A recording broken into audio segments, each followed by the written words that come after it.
오늘은 나버림의 사람 유다, 이런 제목으로 하나님의 은혜를 구하겠습니다. 자, 한 가지 질문을 드리겠습니다. 회심이라는 말이 있습니다.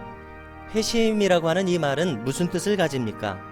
네, 그것은 마음이 돌아왔다는 의미입니다. 세상을 향하던 마음이 하나님을 향해서 돌아온 것을 가리키는 말입니다.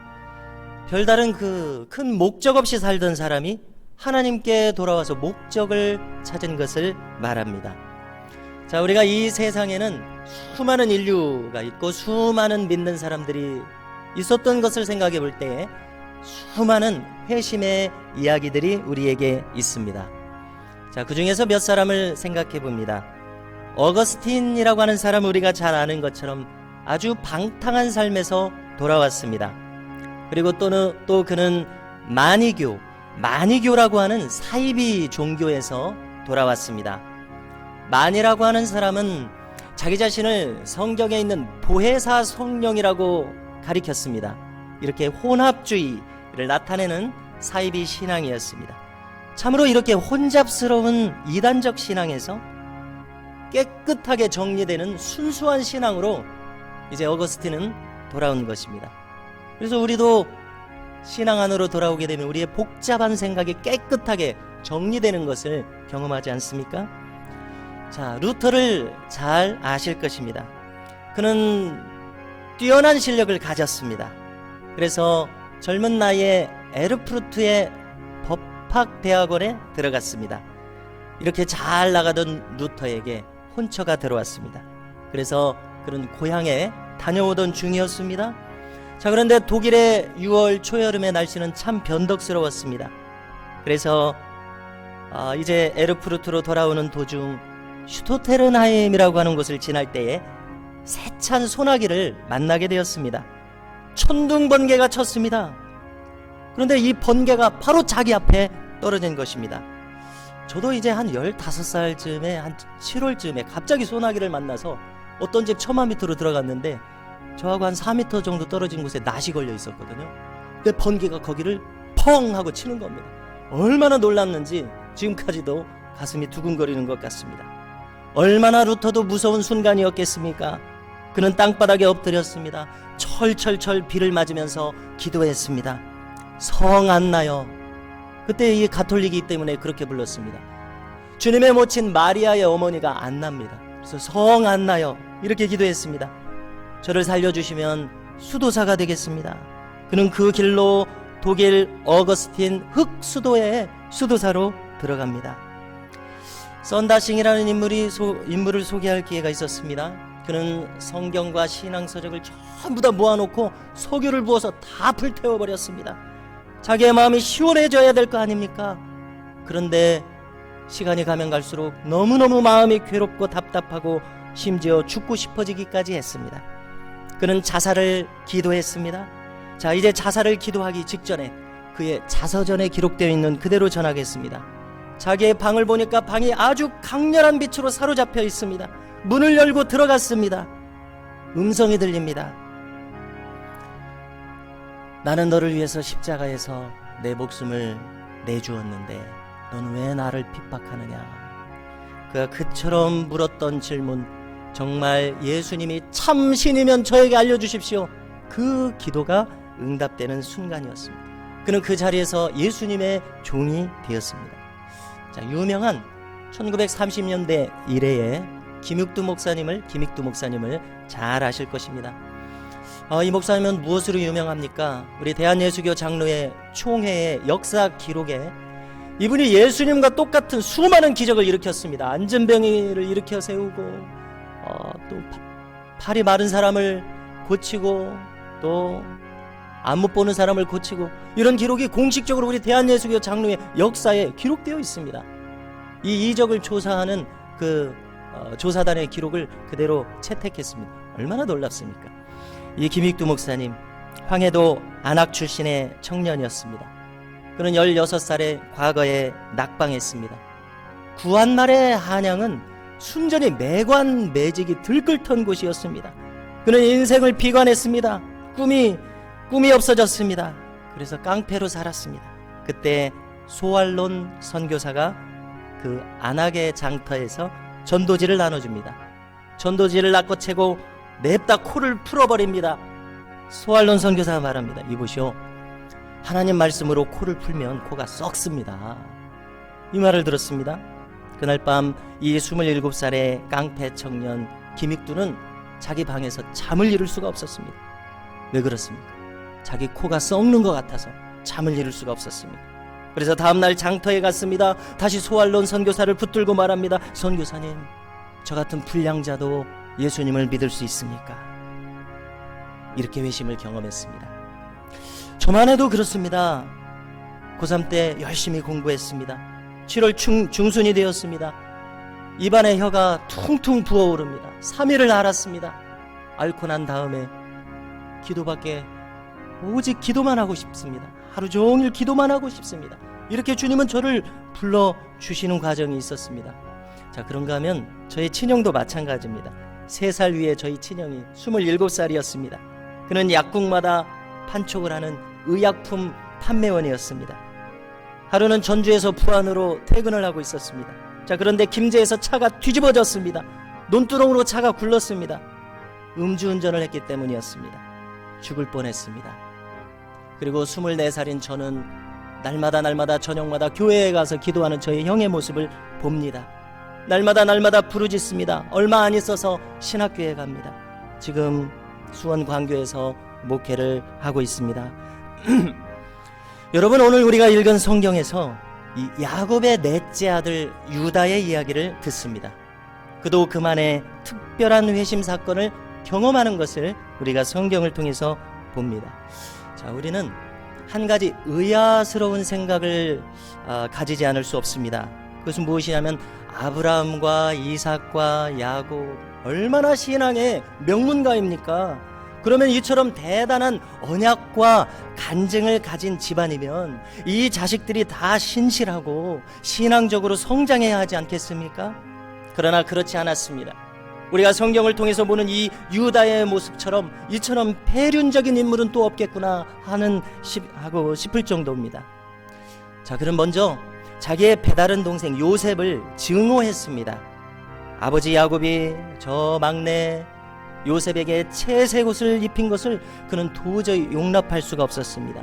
자, 채색옷은 무슨 의미입니까? 그것은 유산을 상속받을 자라는 의미였습니다. 도저히 용납할 수 없었습니다.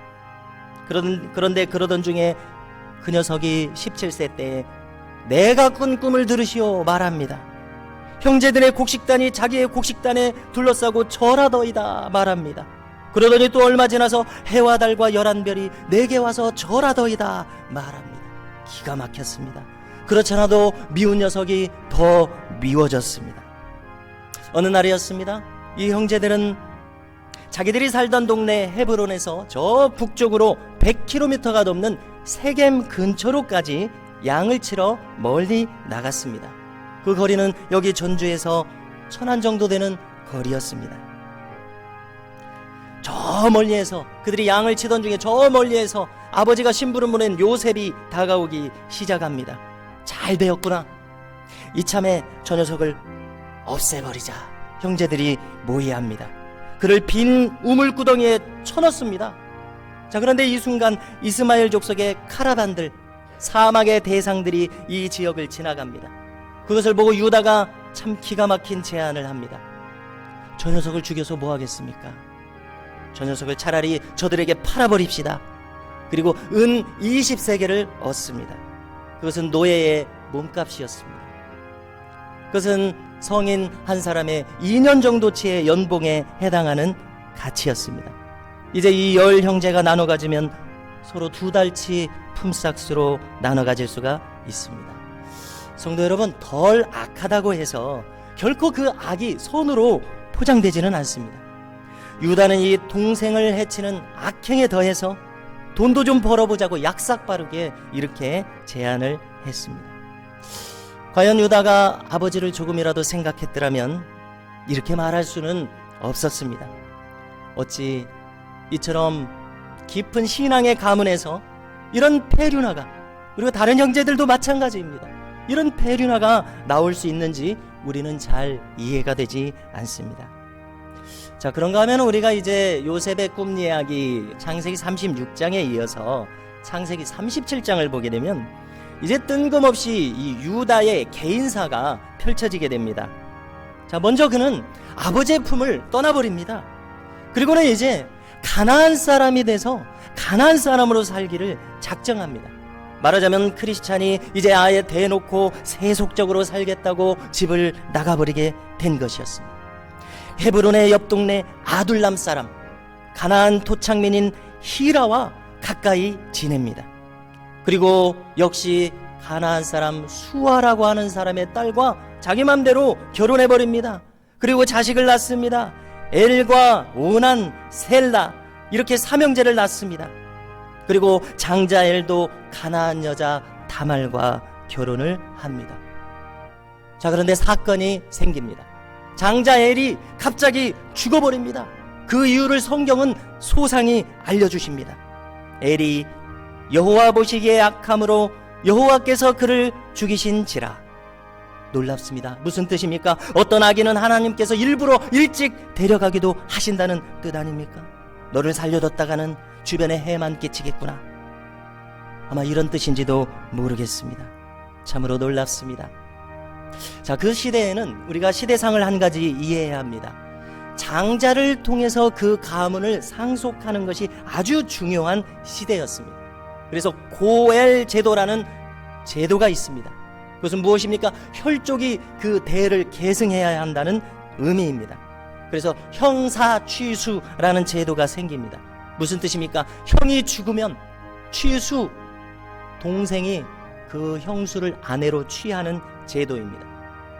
여기서 우리가 알 것은 그 동생이 대를 잇는 것이 아니라 형의 대를 잇는 것입니다. 동생은 없어져 버리고 형의 대를 잇는 것입니다. 이것이 장자를 중시하는 고엘 제도, 형사취수 제도입니다. 계대 결혼이라고도 합니다. 대를 계승한다는 의미이겠죠. 자, 이제 둘째 아들 오난이 형사취수를 해야 합니다. 그런데 형수와의 사이에서 자식이 생기면 그 자식은 자기 자식이 아닙니다. 형의 자식입니다. 그 유산은 이 자식에게 가버리게 됩니다. 그러면 자신은 아무것도 아닙니다. 그래서 그가 택한 방법이 있습니다. 자식을 가지기를 거부한 것입니다. 대가 끊겨야 자기에게도 기회가 오기 때문입니다. 이 일을 여호와 보시기에 악하다고 말씀하십니다. 그래서 그도 죽이셨다고 기록합니다. 성도 여러분, 이제 셋째 아들 엘의 차례입니다. 셋째 아들 셀라의 차례입니다. 여기서 유다가 생각합니다. 첫째 아들도 죽고 둘째 아들도 죽고. 그는 원인을 찾았습니다. 유다가 생각한 원인은 저 며느리 다말에게 있었습니다. 다말이 문제였습니다. 저 아이는 지 남편을 잡아먹는 아이구나. 안 되겠다. 셀라는 어려서 안 되겠다. 이 아이가 크기까지 너는 우선 친정에 가서 수절하고 있어라. 사실상 며느리를 내쫓아버린 것입니다. 자, 다말의 편에서 한번 생각을 해보십시오. 얼마나 지금 억울한 일이 펼쳐지고 있습니까? 문제는 그 유다와 그 자식들에게 있었습니다. 그들이 철저하게 가난한 사람이 되어서 세속적으로 살고 이기적으로 산 그들이 문제였습니다. 그들은 여호와 보시기에 기록된 대로 악했습니다. 지금도 유다는 자기를 성찰하지 않습니다. 자기 자식들의 악함을 생각하지 않습니다. 지금 며느리 탓이나 하고 있습니다.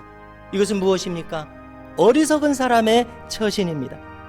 자기의 허물은 보지 못하고 평생 남 탓만 하고 사는 사람의 특징입니다. 여러분, 자기의 성찰이 없는 사람은 결코 발전할 수가 없습니다. 자, 이제 시간이 흘러갈 것 아닙니까? 시간이 그의 인격을 증명해 줄 것입니다. 그를 좋아하는 사람이 몇이나 그의 주변에 남아있게 되겠습니까?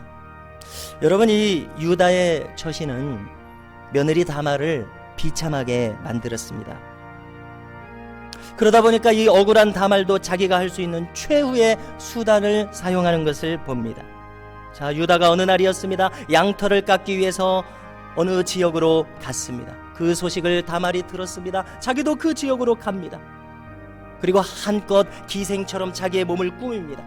그리고 유다가 덫에 걸리도록 기다리고 있습니다. 자식들이 죽었을 때는 이 일을 바로잡기 위해서 아무 노력도 하지 않던 유다가 이제 자기의 욕구를 채우기 위해서는 선뜻 자기의 인장 반지를 내놓습니다. 지팡이를 내놓습니다. 그리고 외상을 치릅니다. 시간이 지났습니다. 나중에 자기의 인장 반지와 지팡이를 되찾기 위해서 사람을 보냅니다. 그렇지만 웬걸입니까? 당사자를 찾을 길이 없습니다. 이제 석 달이 지났습니다. 비보가 들려왔습니다. 자기 며느리 다말이 임신을 했다는 소식이 들려왔습니다. 분노가 치밀어 올라왔습니다. 지 남편을 잡아먹는 애가 이제는 막 사는 모양이구나. 그는 당장 며느리를 불러왔습니다. 이때였습니다. 다말이 유다의 인장반지와 지팡이를 내놓습니다. 이 도장의 주인으로 인하여 임신하였나이다. 유다 자신의 도장이었습니다. 그는 만천하의 사람들에게 말할 수밖에 없었습니다. 그는 나보다 옳도다. 그는 나보다 옳도다. 아마 쾅 하고 망치로 머리를 얻어맞은 것 같았을 것입니다. 어찌 이런 엄청난 일이 있을 수가 있습니까? 요즘 말로 이와 같은 막장 드라마가 하나님의 언약의 백성들 가운데서 이런 일이 있을 수가 있겠습니까? 우리는 짐작해봅니다. 유다는 처음으로 이제 자신을 돌아보기 시작했습니다. 그는 나보다 옳도다. 유다는 요셉을 해쳤습니다. 그 이후로 그는 수십 년 동안 악하게 살았습니다. 속되게 살았습니다. 이기적으로 사는 것을 멈추지 않았습니다. 남 탓을 하면서 살았습니다. 그런데 이 빼도 박도 못하는 상황 속에서 만천하 사람들이 보는 곳에서 그는 처음으로 자기의 잘못을 인정할 수밖에 없었습니다. 이처럼 부끄러운 날이 어디 있었겠습니까? 그는 마땅히 생각했었을 것입니다. 도대체 어디서부터 잘못되었는가? 어디서부터 잘못되었습니까? 부모님의 신앙을 멸시한 결과였습니다. 가나안 사람들의 풍속대로 세상 사람들이 살던 대로 살아온 삶의 결론이 오늘 나타난 것이었습니다. 이기적으로 살던 삶의 결과가 오늘 나타난 것이었습니다. 하나님의 법도를 버린 삶의 결과였습니다. 그는 나보다 옳도다. 이 모든 비극을 초래한 것은 바로 자기 자신이었습니다. 여러분, 오늘 말씀을 함께 보십시오.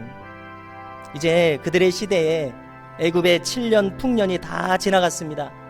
그리고 애굽과 가나안에 극심한 기근이 들었습니다. 요셉의 형제들은 저 애굽의 양식이 넘쳐난다는 소식을 듣고 양식을 사러 왔습니다. 그런데 공교롭게도 첩자로 다 몰려버렸습니다. 둘째 형 시몬을 인질로 잡히고 양식을 가져가서 이제 헤브론에서 1년을 근근히 버텼습니다. 기근이 멈추지 않습니다. 그 이듬해에도 기근이 점점 심해집니다. 할 수 없는 상황이 펼쳐집니다. 이제는 애굽의 총리 대신에게 약속한 대로 베냐민까지 데리고 와서 식량을 사야 될 형편이 되었습니다. 아버지 야곱은 말합니다. 베냐민만은 보낼 수 없노라. 베냐민마저 잘못되면 자기는 살 수 없다고 이렇게 말했습니다. 베냐민과 아비 야곱의 영혼은 하나나 마찬가지였습니다. 그런데 상황은 어떤 상황이 됩니까? 기근을 견딜 수 없는 상황이 펼쳐집니다. 이제 야곱도 더 이상 버틸 수가 없었습니다. 잃게 되면 잃으리라. 베냐민에 대해서 그는 내려놓을 수밖에 없었습니다. 이제 야곱도 모든 것을 전능하신 하나님께 맡기고 베냐민도 함께 애굽으로 보낼 수밖에 없는 상황이 되었습니다. 자, 그런데 사건은 계속 이어집니다. 순조롭게 애굽에 와서 곡식을 샀습니다. 많은 곡식을 사서 이제 돌아가고 있었습니다. 그런데 사건이 벌어집니다. 그만 베냐민의 자루에서 애굽 총리의 은잔이 발견되게 된 것입니다. 왜 이렇게 되었습니까? 애굽의 총리인 요셉이 미리 이렇게 함정을 파놨기 때문입니다. 그들은 다시 요셉에게 끌려왔습니다. 지금 자기들 앞에 있는 저 총리 대신이 자기들의 동생인 요셉인 줄은 전혀 모르고 있습니다. 이때 요셉이 말합니다. 은잔이 발각된 베냐민만 남기고 다 가나안으로 돌아가도 좋습니다. 이것은 유다에게는 청천벽력과 같은 말이었습니다. 왜냐하면 베냐민이 애굽에 남아있다면 이제 형제들이 돌아간들 아버지 야곱은 이제 이 베냐민이 오지 않으면 그의 마음은 갈갈이 찢겨서 그 노안 가운데 있는 야곱이 지금 당장 까무러쳐서 죽을지도 모르기 때문이었습니다. 이 아버지 야곱을 걱정해서 그는 자기의 목숨을 담보한 터였습니다. 이 요셉의 청천벽력과 같은 말을 듣고 유다가 나서기 시작합니다. 그는 여기서 두 가지를 호소합니다. 첫 번째로 베냐민은 연로한 아버지 야곱의 사랑하는 마지막 아들이라는 점을 강조합니다. 또 한 가지는 이것입니다. 사정이 이와 같으니 부디 베냐민은 보내주시고 자신을 대신 볼모로 삼아달라고 간청을 합니다. 자신을 볼모로 삼아달라고, 베냐민 대신에 볼모로 삼으라고 간청합니다. 여러분, 참으로 놀라운 일 아닙니까? 이 유다가 지금까지 기록된 그 유다와 같은 사람입니까? 저 잔인하고 계산적이고 폐륜적이고 이기적이고 남 탓을 하기 좋아하던 그 유다가 맞느냐는 말입니다. 유다는 말합니다. 아버지와 베냐민의 생명이 서로 하나로 묶여 있어서 만일 베냐민이 돌아가지 않으면 아버지는 돌아가실 것이라고 호소합니다. 우리가 오늘 말씀 28절을 보면 야곱이 요셉을 가리키면서 짐승에게 찢겨 죽었다고 하면서 아직까지도 그를 보지 못하는데 베냐민마저 잘못되면 자기가 한이 맺힌 채 죽을 것이라고 한 말을 애굽의 총리 대신에게 전합니다. 아직도 아버지 야곱이 자기 요셉을 잊지 못하고 얼마나 사랑하는지를 요셉은 느낄 수가 있었습니다. 이 말을 들었을 때 요셉은 더욱더 자기의 마음을 주체할 수 없게 됩니다. 여러분, 우리는 여기서 유다가 자신을 희생하고 나선 것을 주목하고자 합니다. 그는 애초에 요셉을 애굽에 팔아넘기자고 말했던 장본인이었습니다. 무자비하고 물질을 탐하는 자였습니다. 그런데 그가 이처럼 변화된 모습을 보입니다.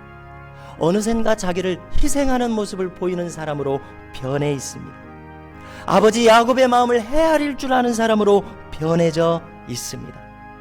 여기서 우리는 왜 요셉의 이야기에 뜬금없이 38장 유다와 다말의 이야기, 그것도 읽기 민망한 막장 드라마가 왜 거기에 들어가야 하는지를 깨닫게 됩니다.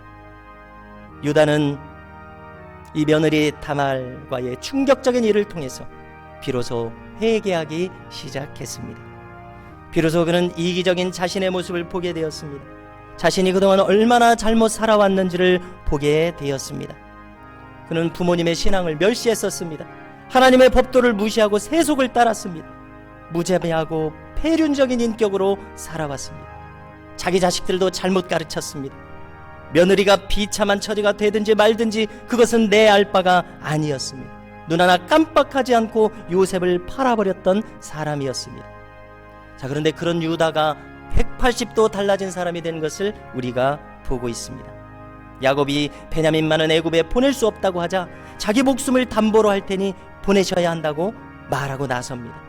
앞으로 굶주리게 될 70명이나 되는 가족을 위해서 나서기 시작한 것입니다. 자기를 희생할 마음을 먹은 것을 보게 됩니다. 그러더니 이제 오늘에 이르러서는 저 애굽의 총리 대신 앞에서 베냐민 대신 자신을 볼모로 삼으라고 말합니다. 이것은 무슨 의미입니까? 저 서슬퍼런 애굽의 실력자에게 자기의 목숨을 내놓는 일이었습니다. 어떻습니까? 지난날의 유다의 모습은 이제 온데간데 없습니다. 그래서 오늘날 이스라엘 민족을 가리킬 때 유대인이라고 불리는 이런 축복을 받게 되는 시초인지도 모르겠습니다. 메시아가 유다 지파에서 나오는 축복, 다윗의 왕가가 이 유다 지파에서 나오는 축복, 그 왕위가 그리스도로 말미암아 영원토록 이어지게 되는 그 축복의 시초가 아닌지 모르겠습니다. 여러분, 이렇게 유다가 자기를 볼모로 삼으라고 베냐민은 보내주시라고 호소하는 동안 요셉은 아버지의 애틋한 마음을 확인했습니다. 그리고 자신을 팔자고 주동했던 저 장본인은 넷째 형님 유다 형이 이처럼 변화된 모습을 보이게 된 것이 지금 그의 마음을 크게 감동시키고 있습니다. 오늘 본문 다음에 이어지겠습니다마는 여기서 요셉은 더 이상 자신의 감정을 주체하지 못하고 통곡하게 됩니다. 자기가 바로 형님들이 애굽의 종으로 팔았던 동생 요셉이라고 밝히게 됩니다. 여러분, 우리는 오늘 유다의 변화를 주목하고자 합니다. 그의 변화는 어떤 변화였습니까? 온 가족을 살려낼 수 있는 변화였습니다. 지금 깊은 상처를 받았던 요셉의 마음에 큰 감동을 주는 변화였습니다. 10 형제 중에서 앞장서서 악인의 길을 자처했던 유다가 이제 가장 희생적인 인물이 된 것을 보게 됩니다. 오늘 말씀 창세기 44장 33절을 읽어드리겠습니다. 그는 이렇게 말합니다. 이제 주의 종, 자기 자신을 가리킵니다. 그 아이를 대신해서 머물러 있어 내 주의 요셉을 가리킵니다. 종이 되게 하시고 자기를 가리킵니다. 그 아이는 베냐민을 가리킵니다. 그의 형제들과 함께 올려 보내소서. 이렇게 말합니다. 다시 읽어드립니다. 이제 주의 종으로 그 아이를 대신하여 머물러 있어 내 주의 종이 되게 하시고 그 아이는 그의 형제들과 함께 올려 보내소서. 성도 여러분, 이 아침에 우리도 우리 자신을 돌아볼 수 있게 되기를 주님의 이름으로 축원합니다. 우리의 영혼과 심령이 오직 하나님께 돌아올 때에만 우리의 인생은 비로소 바른 방향을 찾게 됨을 기억하시기 바랍니다. 우리가 스스로 비로소 나 자신의 이기주의에서 벗어나기 시작할 때에 우리의 가정이 살고 자녀가 살고 일터가 살고 교회가 살아나게 됨을 기억하시기 바랍니다. 유다처럼 내가 먼저 변화된다면 세상은 나로 인하여 감동을 받게 되어 있다는 것을 기억해야겠습니다. 지금 나의 삶의 무게중심이 어디에 있는지 살펴보십시오. 어쩌면 유다처럼 헤브론의 아버지의 집을 떠나서 저 가나안 땅 어디선가 방황하고 계시지는 않는지 질문을 스스로에게 던져보십시오. 그리고 돌아오시기 바랍니다. 아버지의 집으로 돌아오시기 바랍니다. 수많은 믿음의 선진들도 그렇게 자기의 마음을 하나님께로 돌이킨 것을 기억하시기 바랍니다.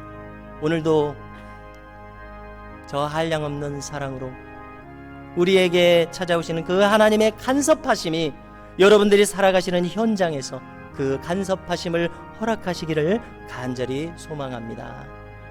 기도하시겠습니다. 하나님 아버지, 저희들은 유다와 같았습니다.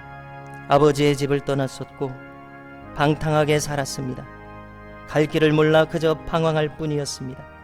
그런데 주님, 이제 유다의 이야기를 통해서 저희들도 다시 흐트러진 마음을 추스르게 하시고 아버지의 집으로 돌아오게 하여 주옵소서.